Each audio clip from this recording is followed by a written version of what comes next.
Do I need to introduce my friends once again? No, their names are over there, and let us not waste any more time on that. Very quickly, what I suggest we do is, in very quick rounds of reflections. First of all, on today. So today was mostly spent on discussing different adaptation techniques and practices.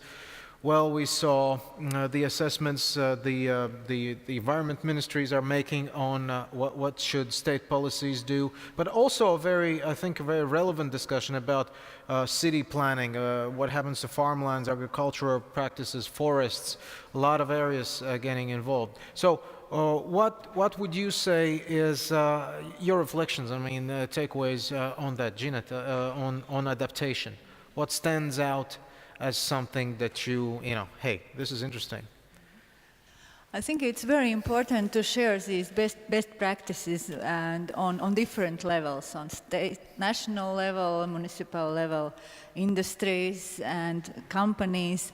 And if we share more of these good examples, then maybe also other companies, like smaller companies, and even on individual level, people will start to think about these adaptation measures.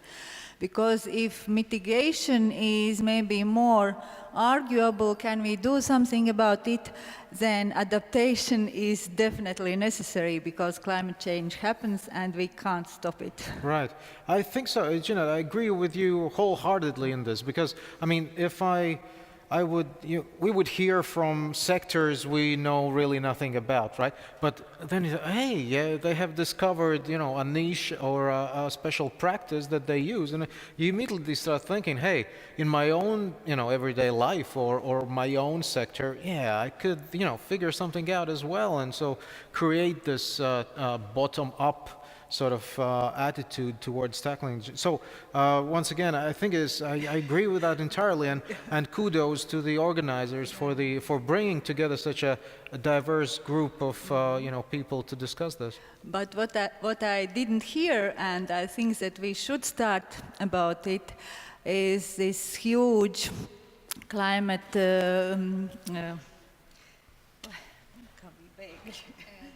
Refugees? Yeah, climate refugees. Right. And because Baltic countries are so sparsely populated, and we are in comparatively better situation because Right. of climate change, are we ready to accommodate these people? Are we ready to help?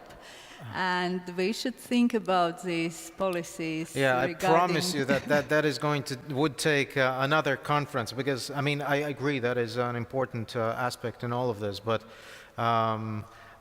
bearing in mind how those discussions have went so far, that would involve an entirely different group of speakers, perhaps involving geopolitics and the rest of it. So, Sandra. Yeah. Thank you. I have maybe two practical things on mind, and also maybe one more theoretical or maybe more philosophical. But first of all, I think, of course, the existing strategies, what we have, of course, the right answer would be say, yes, we need to implement as fast as we can and efficient we can, because I think we are already running out of time. But here I would like to quote actually one Canadian author and journalist who wrote a really amazing book. It's called This Changes Everything, and it's about the development, about the climate crisis and the societies. And she said that we are really running out of time, but is it possible to change something? And the conclusion would be no, if it stay in the existing model where we live in socio-economical model. Mm-hmm. It's about what Ginette yesterday a bit mentioned about this degrowth idea. So we go, I would maybe summarize fast, more for quality, not for quantity in consumption. We go maybe to see the ecosystems, about ecosystem services. We talk about, for example, biodiversity as a real value. So we will see maybe forest not only as a timber, but for biodiversity as a real value, which we really evaluate in our everyday life. So I would say there maybe if we stay in the same model where we are now, we are running out of time and it's not possible to achieve all these strategies. But low carbon growth, I think, in development is part of this maybe degrowth idea if we take it in the right corner.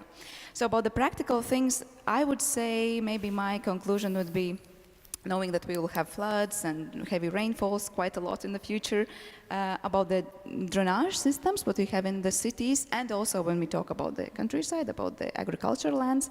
Of course, it won't solve the problem, but would help. So we need to maintain it in the really good manner. And second, the swamps as ecosystems. So actually swamp is like a natural sponge in the nature. So it helps to collect some water. So I think we need to really take into account that what we are doing with existing infrastructure and existing ecosystems, so we can manage them more. Don't drain all the swamps, right? Yes. Latvia is well We need them also for other reasons. Yes. And the other thing what I really liked yesterday, I heard mentioned about this reskill agenda. Of course, we are not in Latvia, maybe so many people are not working in coal mining, of course, but we are still working in fields, in business fields that maybe need to reskill. We need to have new skills to adapt. We talk about the businesses, I don't know, winter sports and other stuff.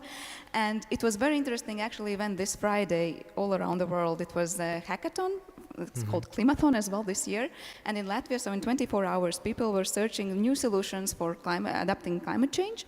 And what we can do if we just use satellite data for that. And actually we had a lot of interesting ideas coming out here from Latvia that we can, again, have new skills, we have new experience to take something already existing data for free, what we have from satellites about the Earth observation data, and new tools we can create to help adapt climate change in countryside, in cities, everywhere. Great, thank you.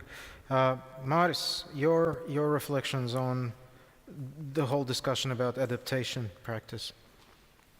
Thank you very much for this opportunity to speak. I'm very glad to see so many people still left here in the hall. Of course, I would like to see not only scientists and representatives of various state institutions here, and I would like to see people who are affected by this, including entrepreneurs. My first conclusion is that Latvia is in a different climate area than it used to be 30, 40 years ago. It means we are in a completely different situation as well. And our speakers showed us, to our listeners, talking about temperatures, precipitation, frost periods, ice, and all the other factors. And we need to draw two conclusions. First of all, what we can do to, first of all, minimize our losses. There were significant amounts mentioned that do not relate to Latvia, but still that were significant, and those were losses incurred due to climate change, and somebody has to cover these losses. And next, my reflections, do we have this modeling opportunity in Latvia? For example, if we see the water level rising by 50 centimeters or by 1 meter, we know the areas that will be flooded. Mostly these will be meadows. Maybe we should not construct anything on these meadows. Of course, we have these documents on administrative planning, but maybe people don't understand this, or they have special interest or some other motivation. And the next question, we are talking about low carbon economy, and the next question is, how many buildings are built in Latvia out of wood? Why can Great Britain construct and we can deliver wooden construction materials to Great Britain? Why in Finland they can make stadiums out of wood, but in Latvia here, when we build our new stadium for our great song festival, we don't do it? Why we will not construct our great stadiums out of wood? That would also allow us to cut CO2 through our actions. These are two huge state procurements. This same applies to libraries, factories. Norway just talked, and Norway has bridges made out of wood. Maybe we can follow this example. Yeah. Well, I was really focused, and I was taking notes and wanted to be short. But after just recently being exposed to so concentrated dosage of brilliantly packaged but concentrated upon the toxicity levels, greenwashing exercise from Latvian state forests. I just feel the need to have a time to pull myself together and have a shower. But I will try to make a couple of points. So, regarding the adaptation, we need to give a credit where the credit is earned, and we NGOs do it very rarely.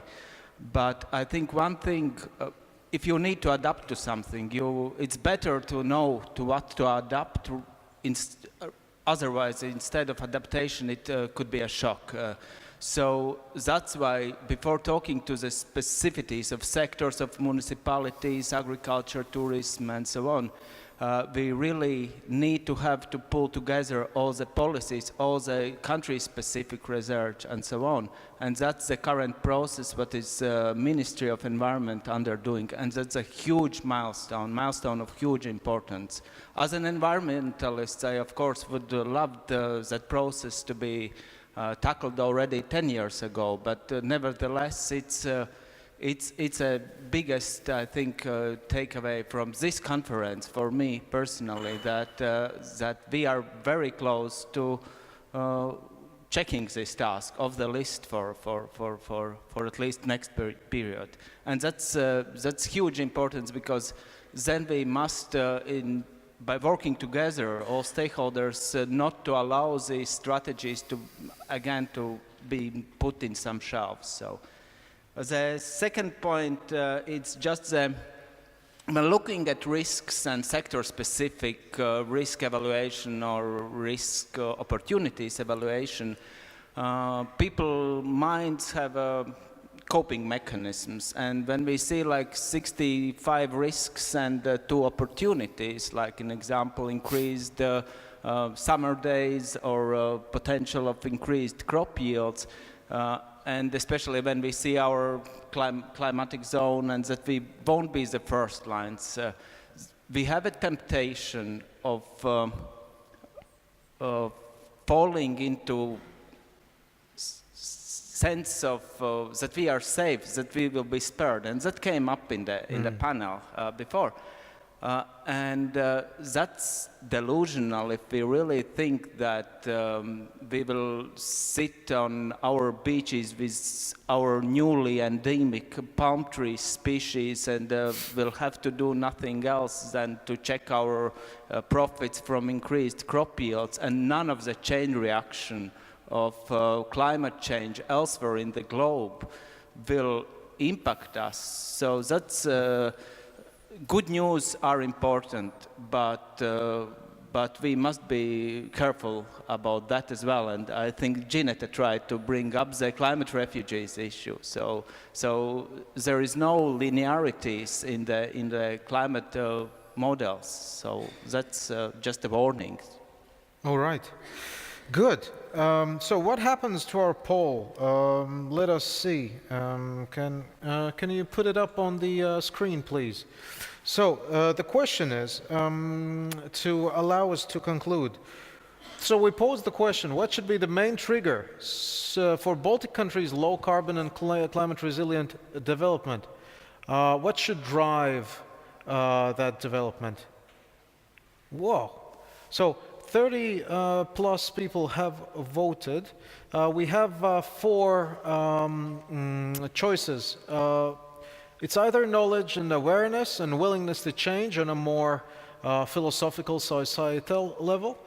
We have an option, government policies, but no public financing. It's important because a lot of discussion is oftentimes focused on, well, can we throw the money at the problem and solve it that way? Obviously, some money probably should be invested and will have to be invested, but nevertheless, that is not the only thing. So we wanted to divorce these 2 answers.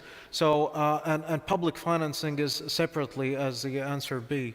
So you see all of this, and the great majority of you are saying that the attitude needs to change, and that is very important. But government policies are important as well. Well, thank you very much. Well, keep keep voting. It's very interesting. Obviously, you are a specific audience, and this is not exactly the best sociology that can be, done scientifically. But nevertheless, gives an impression of what the participants are thinking.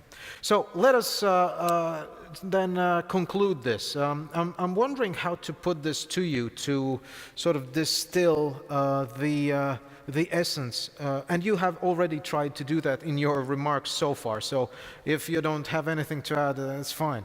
But nevertheless, well, in Latvia we have an election campaign coming up, and election campaigns are a good time to focus our attention on certain things. So let me put it this way. In the whole politics debate that we will have coming up, are there a couple of things that you would say society, political elites, business elites, pay attention, 1, 2, 3, this is important.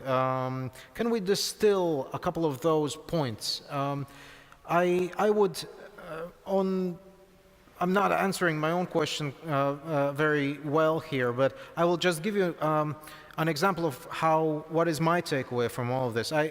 Actually, my reflections are very much in line with what you voted for here, and with some of the stuff that you said. I think knowledge and increase of awareness is absolutely crucial in this, and we had it in presentation after presentation after presentation. We oftentimes live in bubbles like this when we think everyone knows that we know and acts on the same thing, which is not really the case. There still needs to be a continued discussion. However, we need to bear in mind that in contemporary age of social media and the new fragmented informational environment, that might be a tricky challenge to tackle. So increase of awareness, and also our awareness, as Yanis alluded to, I think very precisely, awareness of the outside world. We cannot build walls on this question. It's just not possible, right? So. But nevertheless, there is this tendency to think in that, I would say, archaic way of understanding our place in the world. I was fascinated yesterday by our discussion on the economics panel. Just to see that increasingly economic elites and companies and businesses are realizing that decarbonization is a business proposition, really. It can work. It can be effective. It can provide your growth and business opportunities. And I think if that catches on more and more and more, if you understand that's what new economy is all about, then we're on a good path.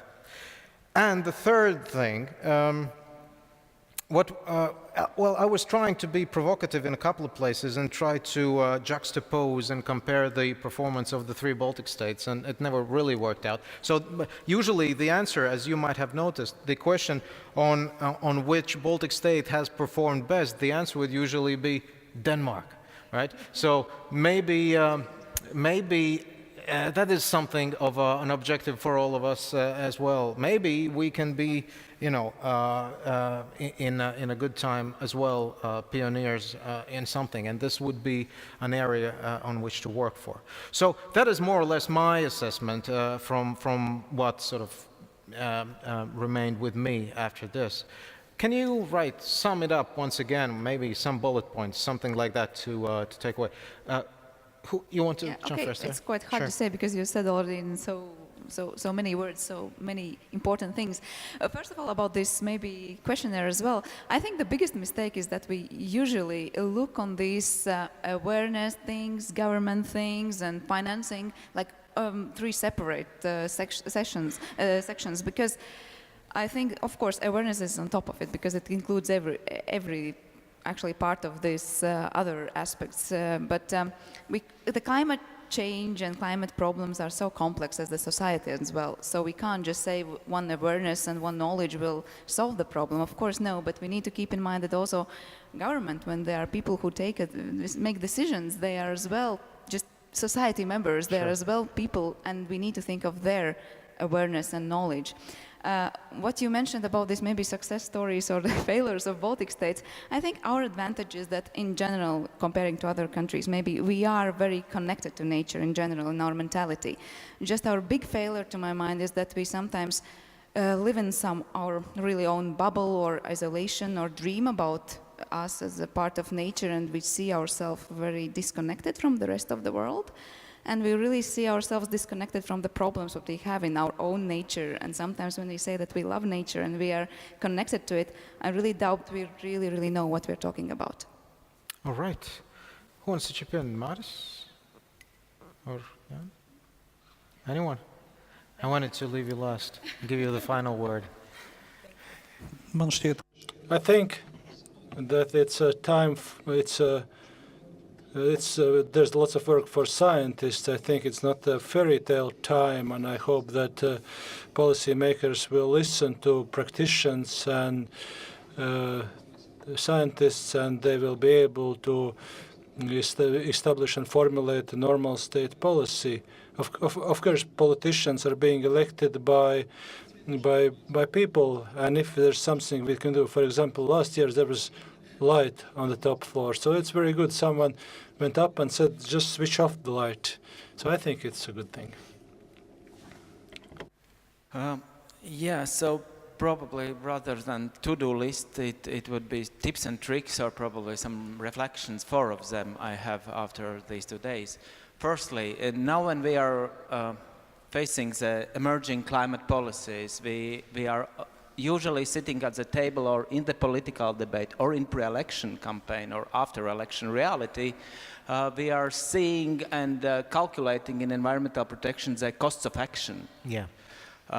And that's always painful.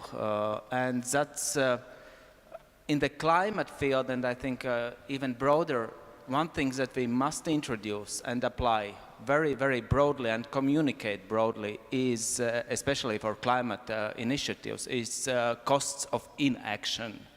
And then if we summarize it, then the debate might go much, much easier. And I think there is data more and more available everywhere around the world about costs of inaction.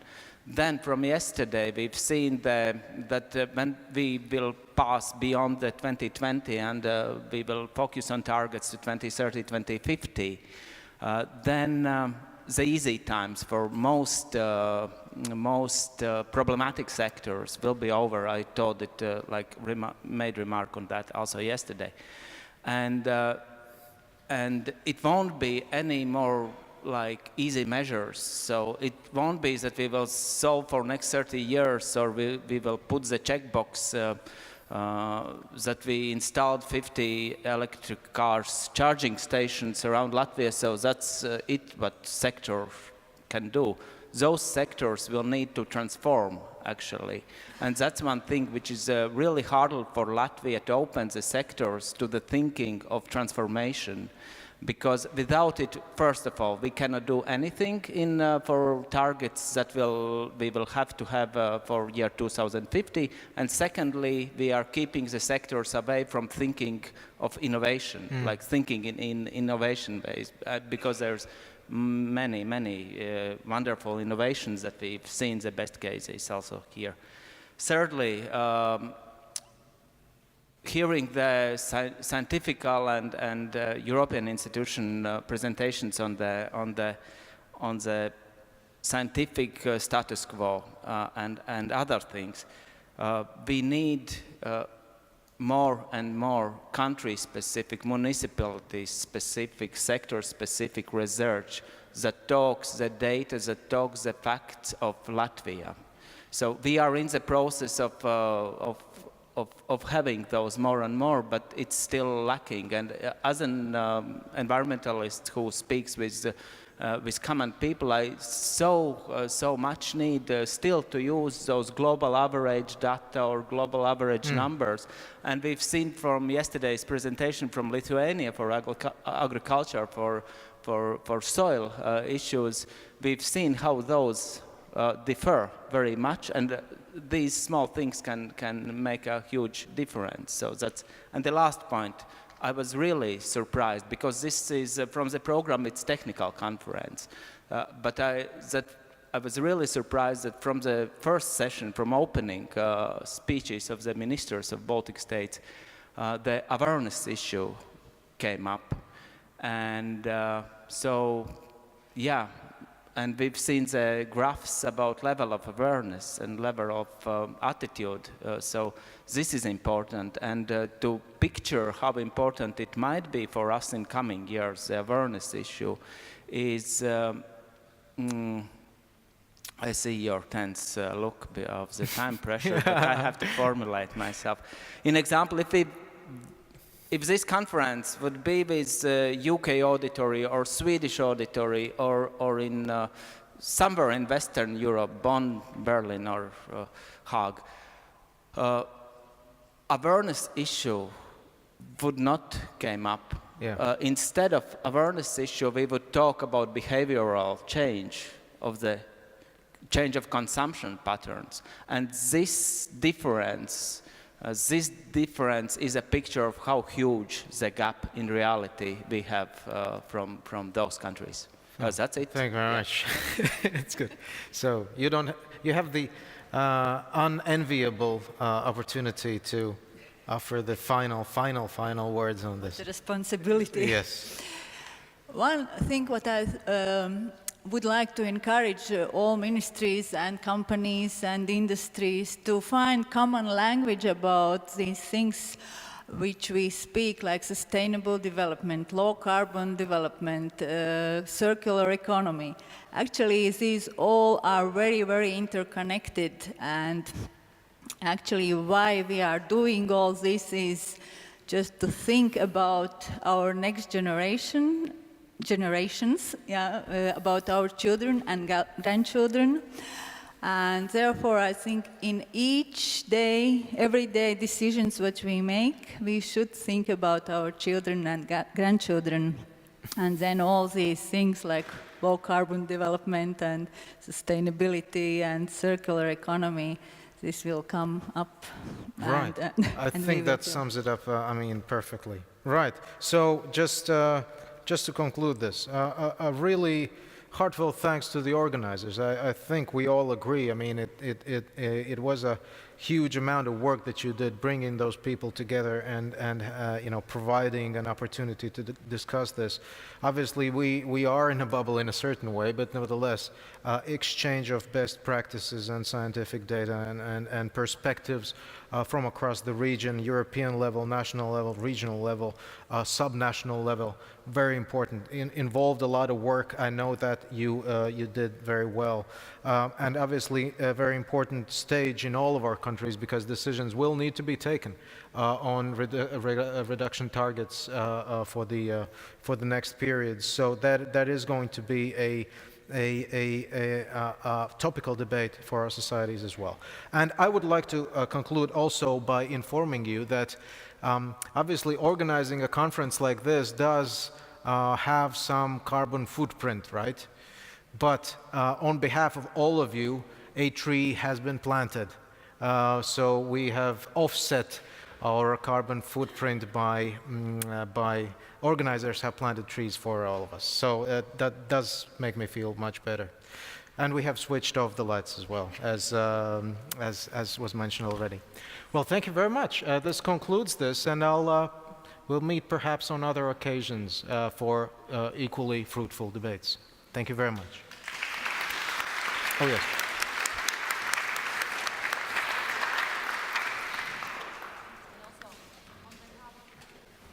Also, on behalf of the ministry, I wanted to thank Edis for moderating this conference, and also Christine and Ingrid for moderating this conference. And I also wanted to explain to everybody what I'm presenting to all the speakers and what I will present to moderators. These are plates for cups or for glasses, but they are made from old flower boxes or from old flower pots. So basically, circular economy, recycled wood, second life, and very, very, very useful and how to say, can be used by everybody. So this is to you. And before I'm going away and giving this to speakers and moderators, I also wanted to thank my team. Paldies jums visiem liels par izturību. Paldies tulkiem par. Thank you very much. Thank you for interpreters. Sometimes you got lots of listeners, sometimes more, sometimes less. Thank you very much to operators, cameramen. You've been running a lot. And I think our photographer has run large distances these days. Thank you very much to our sound people. There is sound is available, so everything's tip-top. Thank you for organizer ladies and registration people who are here, who were active, I think everything was very well, at least as far as I knew, and the light was switched off also, so everything was real good. Thank you very much. Thank you to Inese for hanging in, Aiga, Sofia for looking after. The conference was huge, and all together, I think we did an excellent job.